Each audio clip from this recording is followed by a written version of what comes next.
Ora, irmãos, não quero que ignoreis que nossos pais estiveram debaixo da nuvem e todos passaram pelo mar. E logo de cara nós temos aqui a necessidade de explicar por que Paulo, mestre da lei, um homem profundamente conhecedor da lei do Antigo Testamento, está explicando para cristãos na Ásia, porque na verdade esses cristãos da igreja de Corinto é uma cidade da Ásia, portanto não é dentro do perímetro de Israel. E por que Paulo está falando para esses cristãos judeus que estão em Corinto, como se eles fossem da mesma descendência patrística. Patrística quer dizer da mesma pátria. Por quê? E as duas respostas, as duas possibilidades a essa resposta são as seguintes.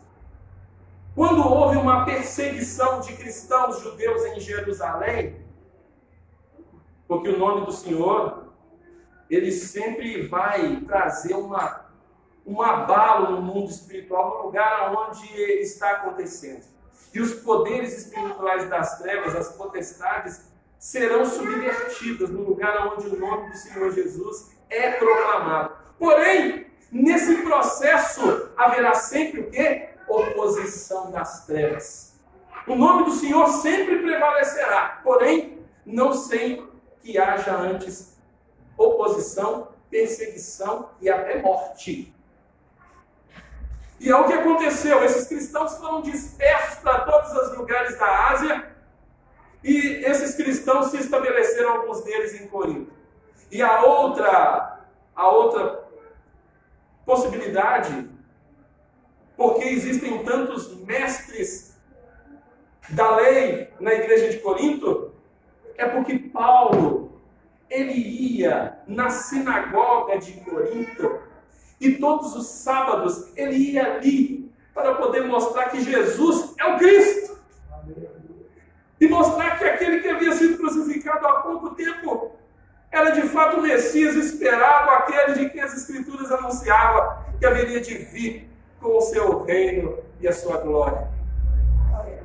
E ele conseguiu convencer pelo Espírito Santo, ele conseguiu trazer pessoas lá de dentro da sinagoga para formarem essa igreja.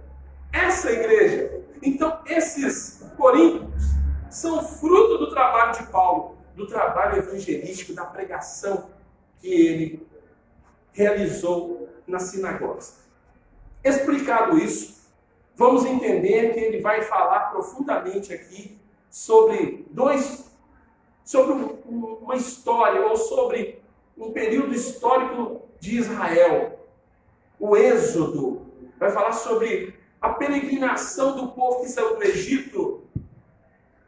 E vai fazer uma comparação muito séria sobre a realidade em que estamos e o evangelho que encaramos.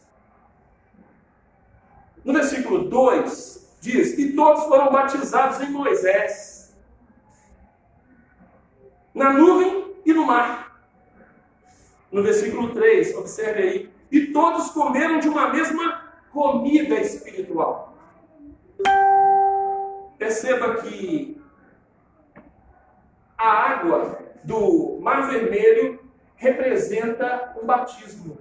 A nuvem a qual eles andaram debaixo dessa proteção da nuvem também representa a água. E Paulo está dizendo aqui que tanto a nuvem quanto o mar foram como um batismo, uma iniciação de um processo espiritual que é a transição da morte.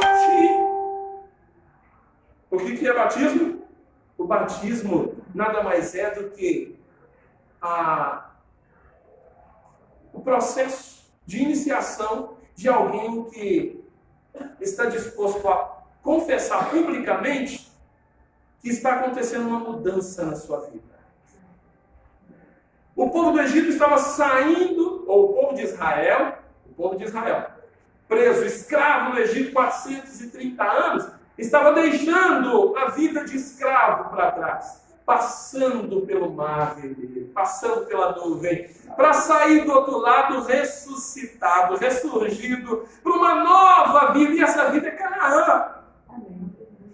adendo aqui, se você fizer a comparação espiritual, o Egito é um mundão. Canaã é Jesus Cristo. Aleluia! Jesus Cristo é a nossa Canaã. É que mana leite e mel. Ah, gostoso. Mas aqui todos comeram de uma mesma comida espiritual, prefigurado nesse batismo. E que comida era essa? O nome do negócio é maná.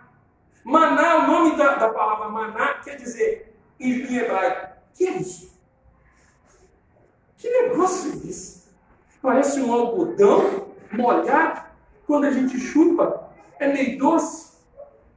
Se você fizer um bolo e colocar dentro da panela, vira um bolo. Vira um bolo. Você mistura com farinha ali, com alguma coisa, né? Manda para dentro e alimenta, que é uma coisa cheia de proteína para quem está no deserto. Perfeito. Esse maná era perfeito para aquele tipo de trajeto, aquele tipo de vida que eles estavam passando. Vamos avançar aqui. É detalhe importante saber que essa comida espiritual durou até exatamente maná. Essa comida espiritual que eles comeram durou até exatamente o dia que eles saíram de Cádiz Barneia. Cádiz Barneia foi a última estação de saída do deserto para a entrada no Rio Jordão, para atravessar e entrar na Terra Prometida. Ou seja, no dia em que eles saíram de Cádiz Barneia, eles já podiam plantar, colher, trabalhar e comer, porque já estavam na terra boa. Nesse dia, exatamente nesse dia, a provisão sobrenatural desse maná, que ninguém sabe o que é isso, parou de acontecer. O que isso diz para nós? Que durante a prova, a provisão sobrenatural de Deus nos sustenta. Depois que acabar a prova, Deus te dá as condições para você correr atrás e poder trabalhar com o seu esforço e ter o resultado. Tem hora que a gente é alimentado no deserto. Não é você, é Deus. É Ele que está provendo. E é Ele que está nos segurando nesses dias. Ele está tomando pela mão. Isso é muito graça, né, querido? É muito graça. É muito evidente a maneira como Deus tem tratado o seu povo. No versículo 4, nos diz: beberam todos de uma mesma bebida espiritual, porque bebiam da pedra espiritual que os seguia. E a pedra era quem? A pedra era Cristo. Como que pode ser isso? Como que pode? Essa é uma analogia perfeita da água que matou a sede de milhões no deserto e que foi extraída de uma pedra específica que Deus mostrou para Moisés e disse: aquela pedra lá, aquela pedra nesse lugar chamado Meribá, é essa pedra que você vai falar. Diga comigo, falar. Pois é. Falar, seu filho. Porém, Moisés estava um pouco indignado, um pouco cansado do fardo pesado que ele já estava levando, depois de 40 anos não é para menos. Ele apelou, quando o povo veio chorar a água, ele foi com ira, pegou o seu bordão, que é o símbolo da autoridade dele, porque Deus deu esse símbolo para ele, Deus deu a ele esse bordão, um símbolo de autoridade. Você vai ver em várias situações que Deus usa o bordão como uma forma de pedagogia para o povo ver a autoridade do servo dele. E ele pega o bordão e bate na rocha e diz: aí vocês queriam água para vocês? Aí toma água. E bateu na rocha que Deus falou que era para ele falar. E por causa disso, Deus à parte, o repreendeu e lhe disse: você não me santificou na frente do povo. Era para você só falar e você bateu na rocha dando uma de bonzão, como se você tivesse feito a coisa. E por isso, nós, aleluia, Jesus, meu Deus. Deus falou com ele: você não vai entrar na terra que você, como grande libertador do seu povo, você vai ver que Deus chama o povo de Israel do povo de Moisés. E e fala: você não vai entrar nessa terra, você vai só olhar. E é ali que em Deuteronômio 32, Moisés só olhando de cima da montanha, ele olha para Canaã e faz um cântico. Meus irmãos, essas coisas aqui são detalhes que vão ter que passar batidos. Se você vê Deuteronômio 32, você diz lá: goteja a minha doutrina como a chuva, destila a minha palavra como orvalho, como chuvisco sobre a relva e como gotas de orvalho sobre a erva, porque proclamarei o nome do Senhor. É justo, é compassivo, é misericordioso, é longânimo. Ah, meu Deus! Ele faz um cântico maravilhoso e diz: eis a rocha! Essa rocha foi pesada para Moisés. Foi por causa dessa rocha que ele não entrou, meus irmãos. Moisés, para Moisés, aquela rocha foi rocha de escândalo e pedra de tropeço. Paulo já citou isso em Hebreus, e aí é impossível dizer que Hebreus não é escrito por Paulo. Se você ver o capítulo 10 aqui, de fato, meus irmãos, aquela rocha se tornou pedra de tropeço, rocha de escândalo para Moisés. Mas no versículo 5 diz: mas Deus não se agradou da maior parte deles, por isso foram prostrados no deserto. E esse mas, apesar, contudo, no entanto, eles foram testemunha de muitos milagres. Por isso é que ver milagres, olhar milagres, ver milagres, isso não é garantia de conversão. Isso não é garantia de salvação. Correr atrás de milagre não é garantia de salvação, meus irmãos. Porque esse povo viu milagres como a ninguém. Eles viram milagres como a ninguém. No entanto, porém, mas Deus não se agradou, razão porque os seus corpos ficaram prostrados no deserto, assim como está escrito em Hebreus. No versículo 6, vamos adiante. E essas coisas foram feitas em figura. Se você tivesse participado, não sei se você viu pela live hoje, a escola do dominical, muita coisa do que eu estou falando aqui, o Espírito Santo testificou, usando o irmão Ken, palavra graciosa aqui, todos participando, foi um momento delicioso. E aqui eu vou me referir a algumas coisas que vão estar sendo tocadas aqui, né? Porque o Senhor quer mostrar seu povo, Deus quer ensinar seu povo, quer nos conduzir. Eu tenho aprendido, você tem aprendido? Amém. Esse é o caminho, aprender de Cristo. Essas coisas foram feitas em figuras, meus irmãos. Quer dizer que no Antigo Testamento, todo ele é uma metáfora para entendermos o Novo Testamento. Quando você olha o Velho Testamento, aquele povo que Israel andando no Egito, somos nós, a igreja, andando no deserto deste mundo, por uma peregrinação no êxodo que nos conduzirá a um lugar. E que lugar é esse? É a nossa Canaã celestial. Essa linguagem prefigurada, essa metáfora é para os cristãos de Corinto, mas também é para nós hoje. E Paulo descreve a falta de conversão desse povo. E a falta de conversão em qualquer povo o enfraquece e o destrói.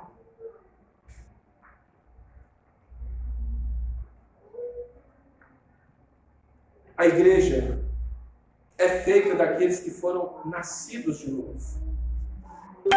E esses que nasceram de novo, eles se converteram, eles se batizaram em Cristo, mas eles precisam se converter a cada dia.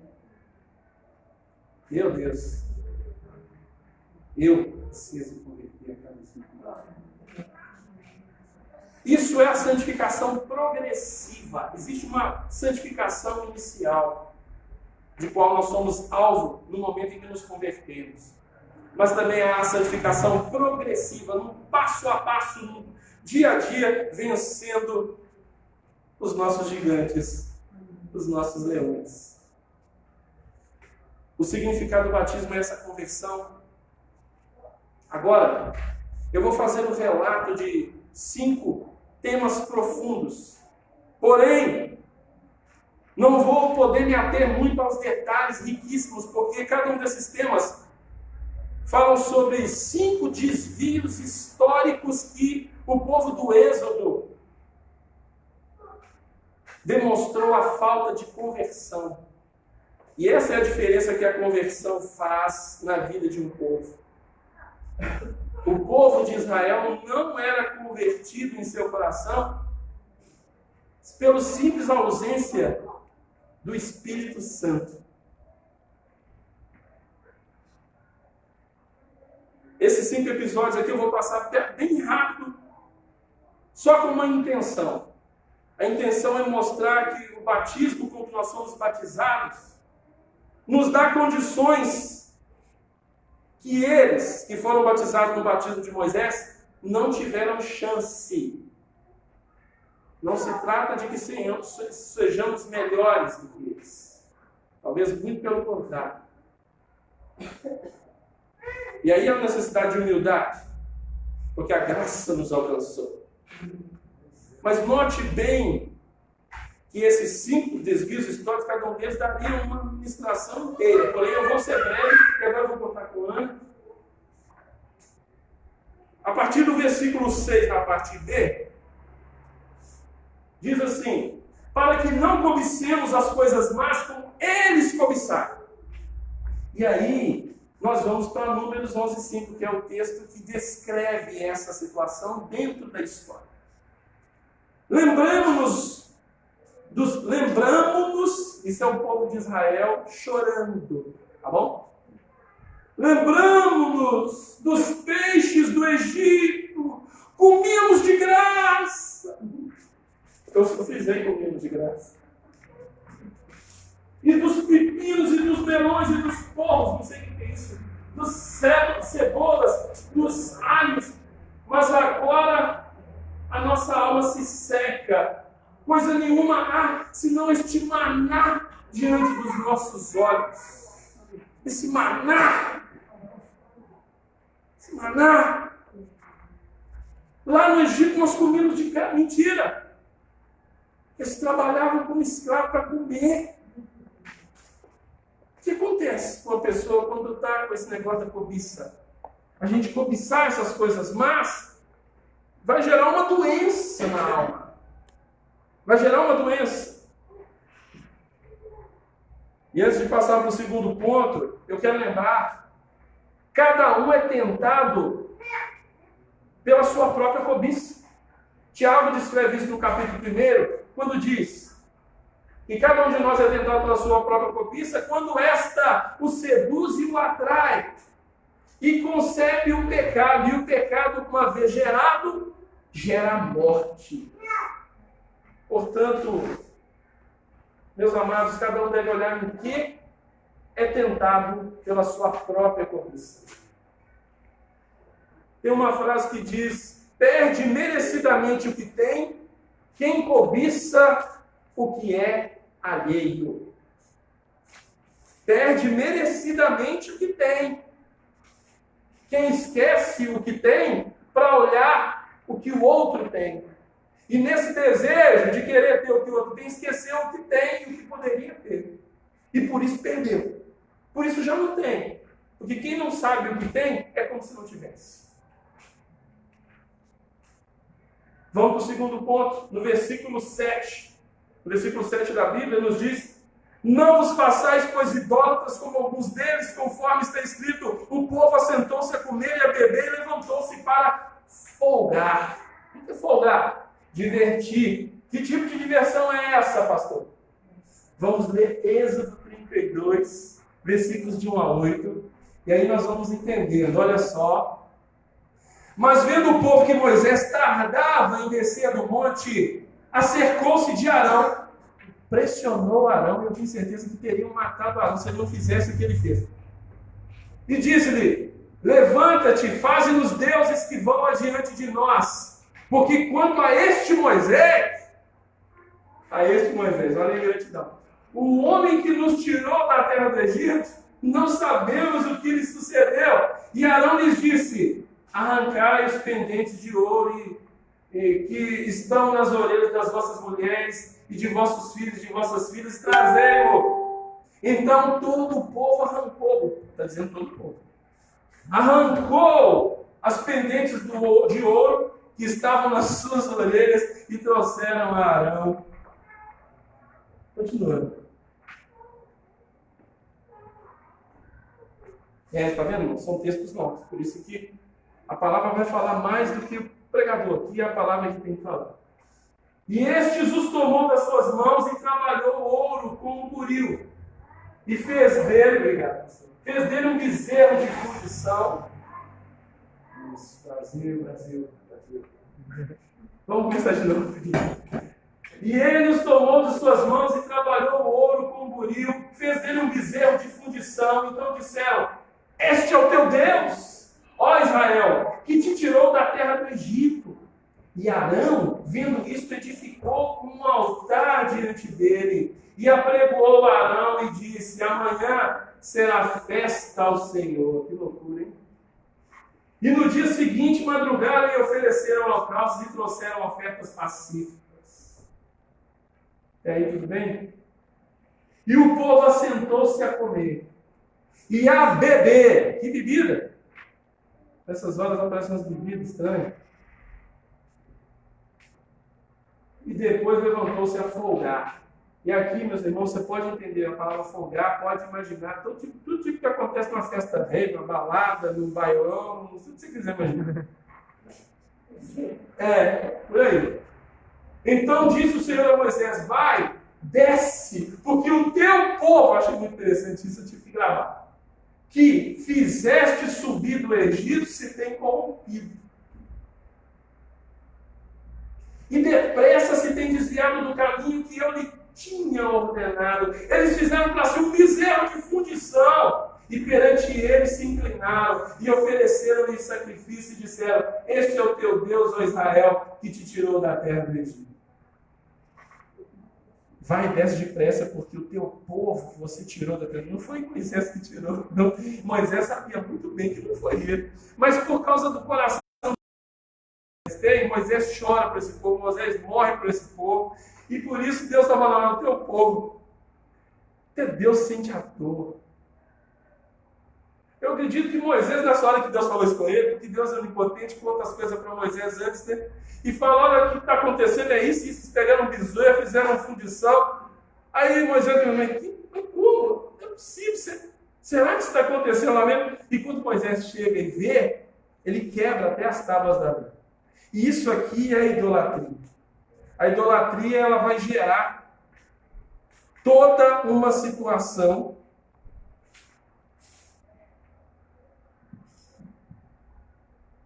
por causa desse bezerro de ouro. A idolatria ofende a Deus. É o segundo mandamento. Não farás para ti imagem de escultura, nem semelhante a homem algum, nem criatura nenhuma que nem no céu, nem na terra, nem que rasteja, nem que anda no mar. Nós estudamos isso aqui, não foi? Deus não gosta de idolatria. O homem prefere um Deus criado pelas suas próprias mãos. Sabe por quê? Pense comigo. O Evangelho nos permite pensar. Por que a gente tem uma tendência, nós como ser humano, se não fomos salvos pela graça e pelo conhecimento da palavra, por que temos uma tendência a nos apegar com uma imagem de escultura?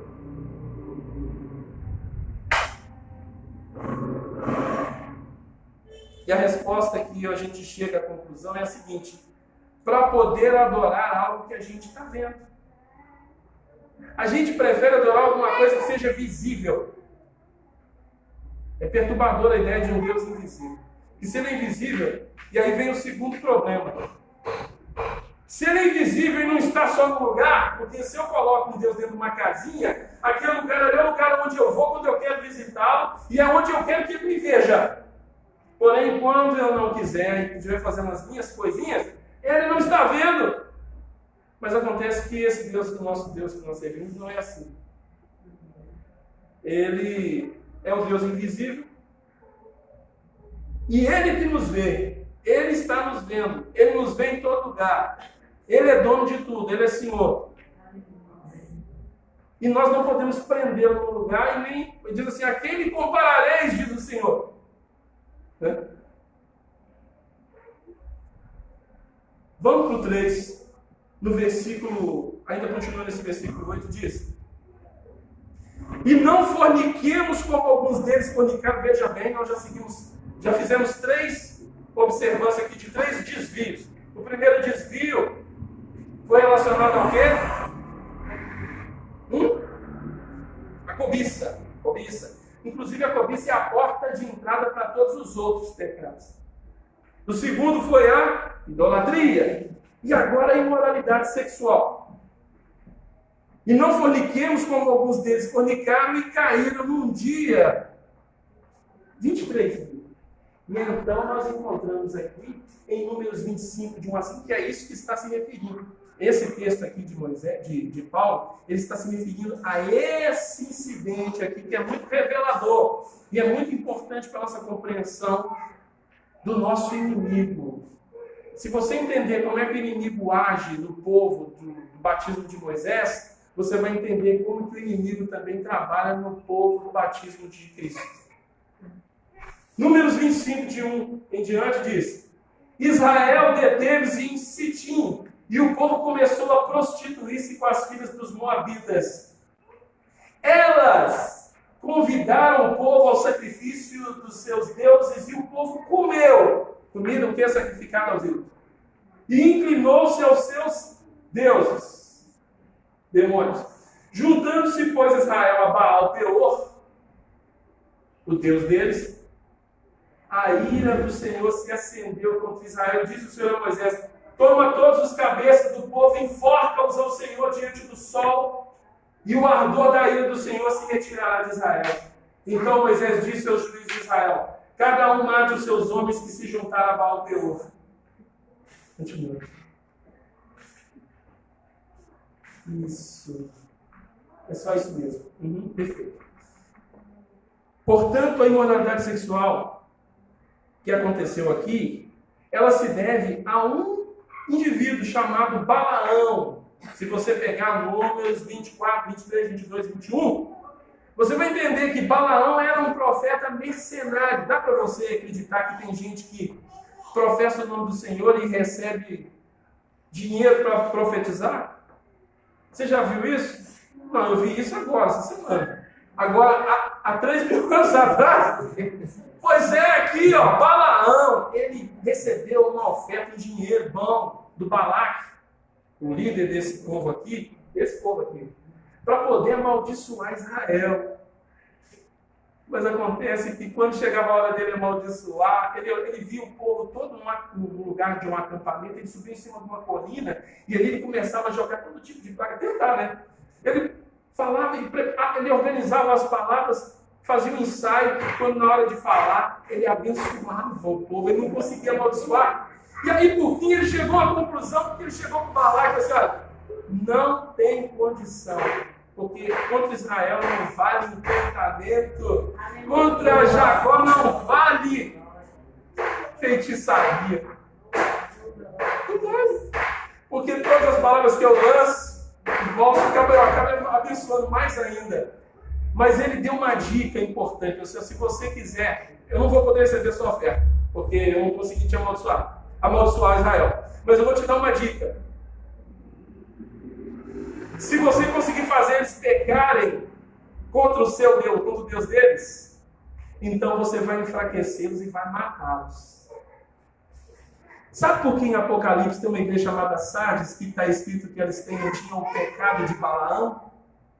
Era o pecado que fazia os servos de Deus pecarem e se enfraquecerem para serem vítimas fáceis na mão do diabo. Esse é o pecado de Balaão. As mulheres convidavam os homens de Israel para fazerem o quê? Uniões mistas. Uniões mistas. E aí eles serviam os deuses deles. E isso o quê? Trouxe ira ao Senhor. Porque a impureza sexual contamina espiritualmente o corpo que devia ser para Deus. Deus tem ciúme do corpo dos seus adoradores. Por isso é que o pecado sexual especificamente traz alguns problemas de saúde. E essa é a questão da imoralidade. Agora vamos para o quarto. Avançando, já estamos, né? Olha aí, tentar a Deus. Olha aí no versículo 9 do seu livro. de Coríntios, e não tentemos a Cristo como alguns deles tentaram também e pereceram pelas serpentes. Meu Deus! Números 21, de 3 a 9, esse texto que Paulo está se referindo, está em Números 23. E diz o seguinte: o Senhor, pois, ouviu a voz de Israel e lhe entregou os cananeus, e os israelitas destruíram totalmente a eles e as suas cidades, e o nome daquele lugar se chamou Hormá. Então partiram do Monte Ur pelo caminho do Mar Vermelho, a rodear a terra de Edom, porém a alma do povo angustiou-se naquele caminho, e o povo falou contra Deus e contra Moisés: por que nos fizeste subir do Egito para que morrêssemos neste lugar? Peraí. Israel acabou de receber uma vitória muito grande. Deus entregou cananeus nas mãos do povo de Israel. A vitória que eles receberam era para eles estar glorificando a Deus, mas parece que há uma arrogância e uma ingratidão muito grande pelo livramento que Deus fez. E eles logo em seguida começam com aquele velho discurso. E dessa vez, essa insistência, essa teimosia em desafiar a Deus, já não é mais um pecado de murmuração a Deus. Agora já é tentar Deus. Isso é uma coisa perigosa. Tentar a Deus é o seguinte: é você desafiar alguma coisa que, na verdade, está além do que devia ser, do que podia ser assim. Você lembra quando Jesus recebeu uma proposta do diabo, o que ele disse? Não tentarás o Senhor teu Deus. Não tem conversa com o diabo. E aí, continuando, olha só, versículo 5. Versículo 6. Então o Senhor mandou entre o povo serpentes ardentes, que picaram o povo e morreu muita gente em Israel. Por isso o povo veio a Moisés e disse: havemos pecado porquanto temos falado contra o Senhor e contra ti. Ore ao Senhor que tire de nós estas serpentes. Então Moisés orou pelo povo. E disse o Senhor a Moisés: faze-te uma serpente ardente e põe sobre um haste. E será que viverá todo o que, tendo sido picado, olhar para ela? Moisés fez uma serpente de metal, pô-la sobre uma haste, e sucedeu que, picando alguma serpente a alguém, quando esse olhava para a serpente de metal, vivia.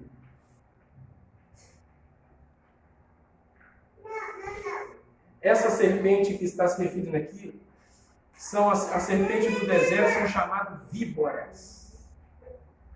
É um tipo de cobra que tem 2 chifrinhos. Se você já viu uma cobra com 2 chifres, só no deserto que tem. É a pior cobra que tem. E ela, antes de matar, ela produz um sofrimento, ela causa muita dor à pessoa que é picada. São chamadas serpentes abrasadoras. Elas vão queimando a pessoa antes de matar. O pecado é como algo que faz a pessoa sofrer bastante antes de matar. Porque o pecado mata. Mas antes de matar, ele faz sofrer. Faz sofrer. O pecado faz sofrer. Mas nós temos um antídoto que é Cristo Jesus. Jesus é o antídoto para a picada da serpente, o veneno mortal do pecado. Glória a Deus por isso. Eu posso ouvir uma aleluia. Glória a Deus. E já estamos indo para o encerramento. Esse pecado aqui é o 5º pecado. Nós já falamos sobre a cobiça, idolatria, imoralidade sexual, tentar a Deus. E por fim, olha aí no versículo 10. Não percamos o versículo 10. Estamos no mensagem positiva.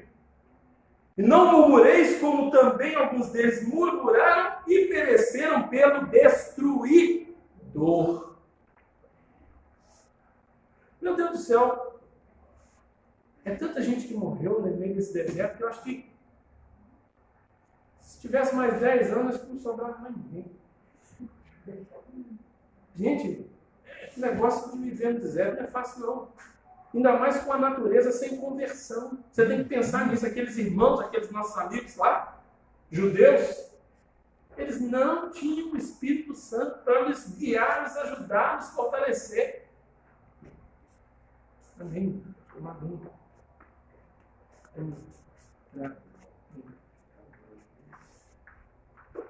No versículo 10 de Números, onde se refere a essa situação que Paulo está falando, eu tentei colocar de uma letra maior um pouco para caber para o texto não.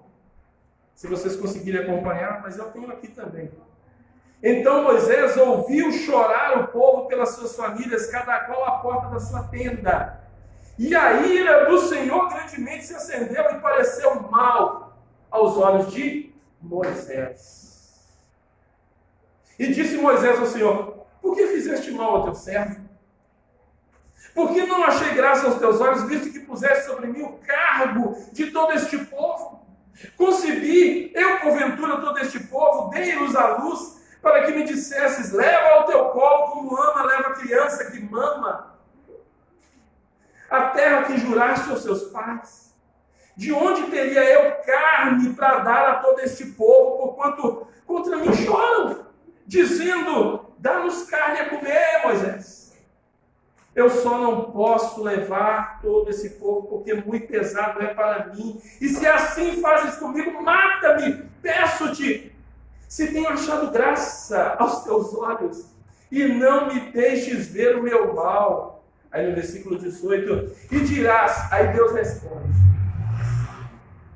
responde a Moisés, porque Moisés também tem autoridade. Quando ele fala com Deus, ele é considerado como um amigo. A Bíblia diz que ele era como um amigo que fala com seu amigo. Deus falava com Moisés. A responsabilidade de quem assume o pastoreio, o ministério, o evangelho é grande. Mas em compensação, a intimidade, Deus fala. Deus não deixa a pessoa ir seguir sozinho. Você que tem ministério, você que tem um chamado de Deus, não tenha medo não, viu? Deus não vai deixar você sozinho. Ele chega e fala contigo. E ele diz assim, disse a Moisés: dirás ao povo, santificai-vos para amanhã, e comereis carne. Porquanto chorastes aos meus ouvidos, dizendo: quem nos dará carne a comer? Pois íamos bem no Egito. Vou repetir. Nós íamos bem no Egito. Por isso o Senhor vos dará carne a comer.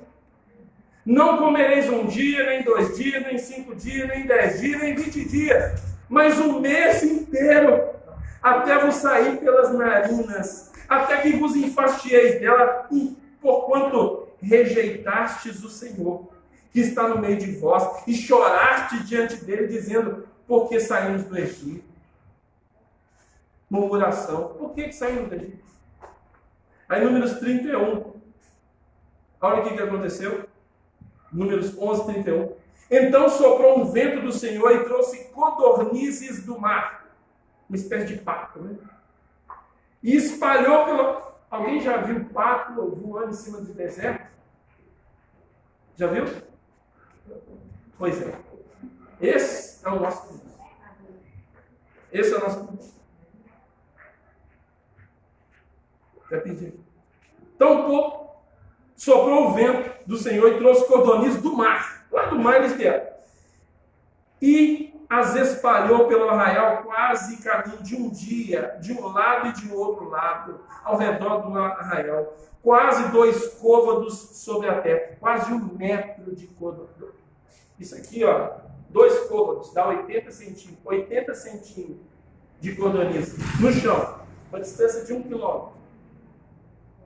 O que menos tinha, colheram 10 homens e estenderam para si ao redor do arraial. Quando a carne estava entre os seus dentes, antes que fosse mastigada, se acendeu a ira do Senhor contra o povo, e feriu o Senhor com uma praga muito grande. Por isso o nome daquele lugar chamou Quibrote Atavá, porquanto ali enterraram o povo que teve o desejo. Aí você não pode, se você faz um estudo mais profundo aqui, você não pode deixar passar batido alguns nomes. Porque alguns nomes desse aqui dizem muito, tem um monte de nome aqui que tem um sentido e um significado muito grande. E aí eu fui querer saber o que quer dizer Quibrote Atavá, o lugar que eles deram o nome, o lugar onde eles enterraram um monte de gente que morreu por causa do pecado de murmuração. E o nome, o significado disso é justamente isso aqui, literalmente, sepultura dos que tiveram desejos. Sepultura dos que tiveram desejos. Quibrote Atavá. Adoração é a língua do reino de Deus. A linguagem do reino de Deus é a adoração. E a murmuração é a linguagem do inferno, que sugere que se eu fosse Deus, eu faria diferente. A imaturidade e os caprichos dificultam nossa conformidade com a vontade de Deus. Muitas vezes nós ficamos caprichosos por causa da nossa imaturidade. E aí reclamamos. Ah, perdi um ano. Não. Isso é coisa normal. Mas o nosso estilo de vida não é a de murmurar. Algumas coisas acontecem que nos deixam um pouco tristes e a gente acaba lamentando. Mas se em lugar de falar palavras negativas, nós preferimos a adoração, isso vai condizer muito mais com a nossa conformidade com a imagem de Cristo a quem nós servimos. Porque essa aqui é a linguagem de Deus, e quando acontecer uma coisa assim, bem desagradável, adore ao Senhor, porque Deus está olhando, Ele está usando essa situação para moldar o seu caráter, para nos transformar. Tem gente, irmãos, eu já ouvi falar de uma seita aí que diz que tem a sexta-feira dos revoltados. Você deve ter falar assim. Sexta-feira dos revoltados. O problema de você ser revoltado é você não saber quem é seu pai. Porque se você tem um pai que é Deus, você vai buscar a vontade dele. Procura conhecer, procura entender, porque não é à toa que você perdeu o Senhor. Tudo tem uma razão, tudo tem um porquê. Você não tem que ficar revoltado depois que você é cristão. Não, tudo bem. Não, se a pessoa ainda não conhece a Cristo, está revoltada porque está cansado de viver sofrendo na vida infernal e colhendo os frutos dos seus próprios erros, tudo bem, fica revoltado, mas muda! Agora, você ficar indo buscar a sexta-feira dos revoltados, isso não vai resolver. É melhor entrar em conformidade com a vontade do Pai. O teu Pai, se você realmente tem identidade de filho, você vai saber. É melhor a vontade dele que a minha. Amém? Meus amados, já encerrando. Adoração, né? Eu já falei, adoração é a linguagem do reino de Deus. No versículo 11. Todas essas coisas sobrevieram como figuras e estão escritas para aviso nosso, para quem já são chegados os fins do tempo. Para quem são chegados os fins dos tempos? Aqueles que já conhecem o Evangelho. Essas coisas são figuras para nós muito importantes. Se você fizer uma boa leitura do livro de Hebreus, esses homens não puderam entrar na terra prometida, irmãos, tendo o convite na mão. Eles tinham o convite e o passaporte, a passagem de avião, tinha tudo, e não entraram.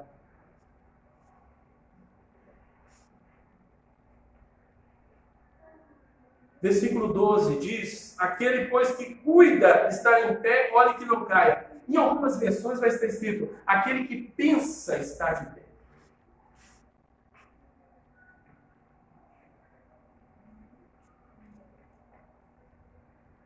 De vez em quando, em algum grupo onde eu participo, o pessoal costuma brincar com uma frase que diz: tem gente que pensa que é Deus. Tem gente que tem certeza que é Deus. E essa presunção, essa ideia, também deve nos fazer perguntar: quem pensa que é cristão, pense de novo. Pense de novo. Você é crente? Pensa de novo se é crente. É isso que eu estou dizendo aqui.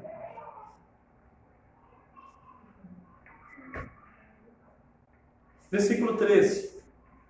Não veio sobre vós tentação senão humana, mas fiel é Deus. Diga-me, fiel é Deus.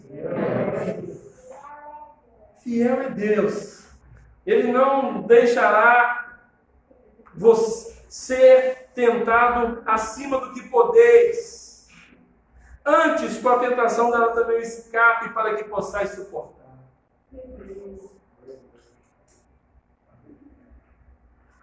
O desafio da tentação é vencer a sensação de medo de que a tentação seja maior do que a nossa capacidade de suportar. As situações que nós tememos.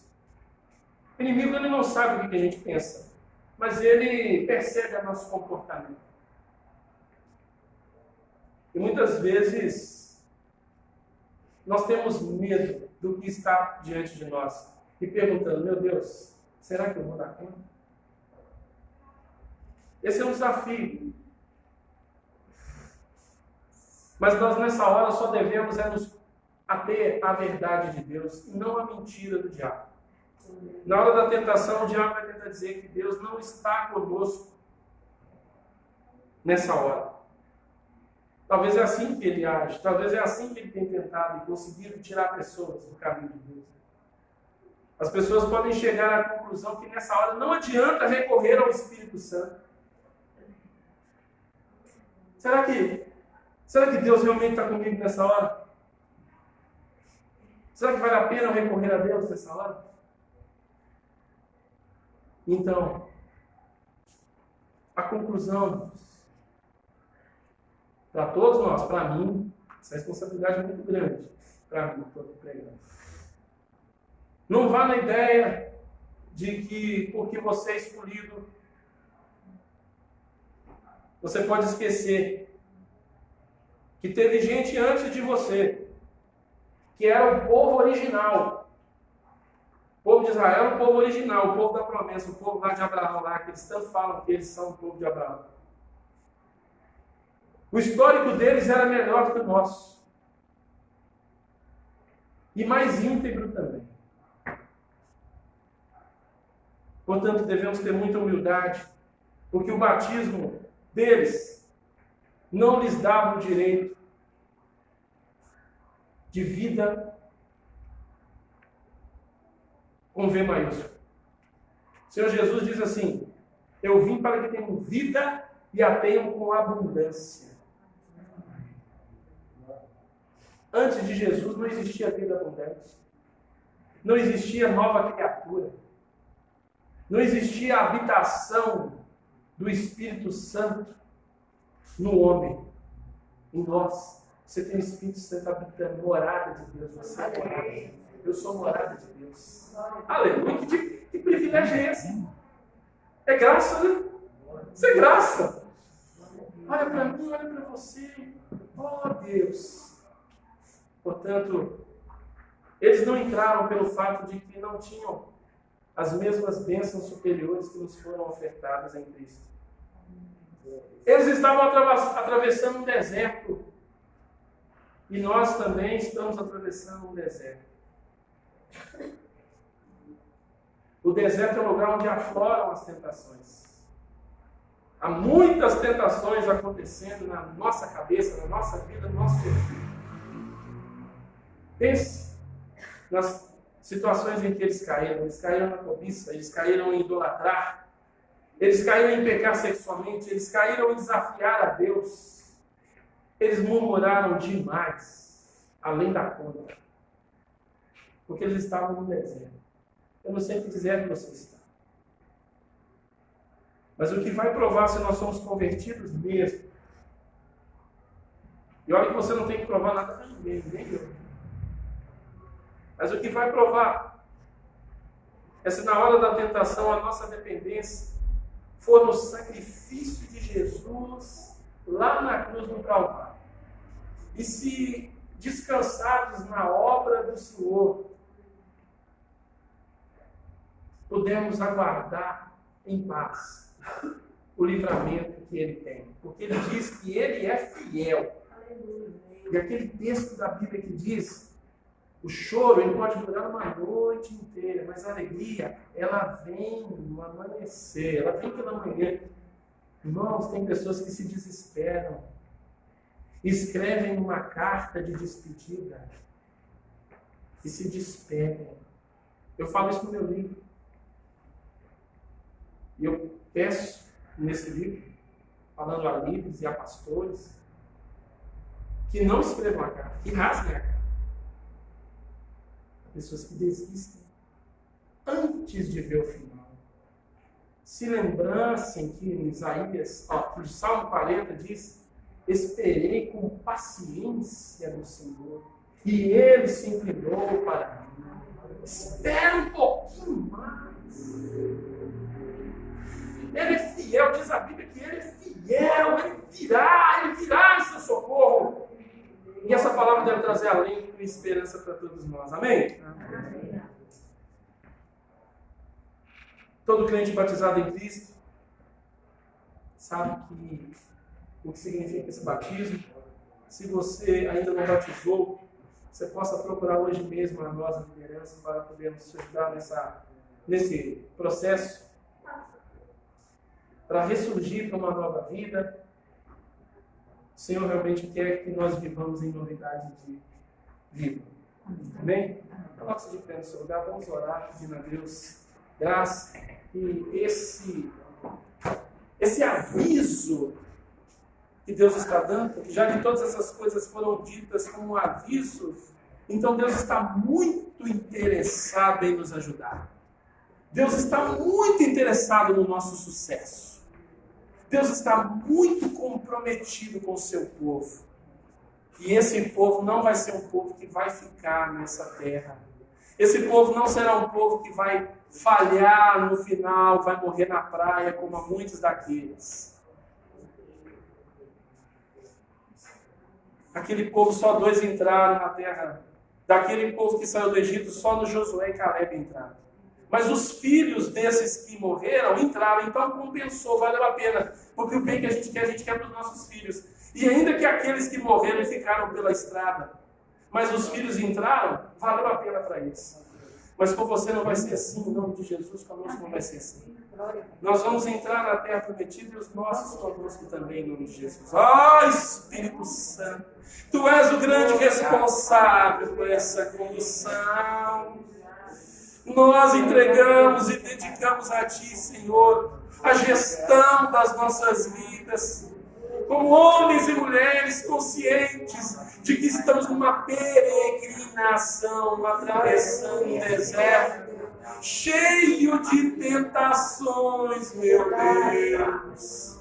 Oh Espírito Santo, Tu nos capacita a viver uma vida abundante no poder do Teu Espírito. Nós não vivemos, ó Deus, uma vida lamuriando, e gemendo e arrastando, mas nós temos um propósito, nós temos uma missão, nós temos uma batalha, nós temos um general, nós não estamos sozinhos, Ele não deixa passarmos nenhuma dessas provas que seja maior do que a nossa capacidade, porque Ele é fiel.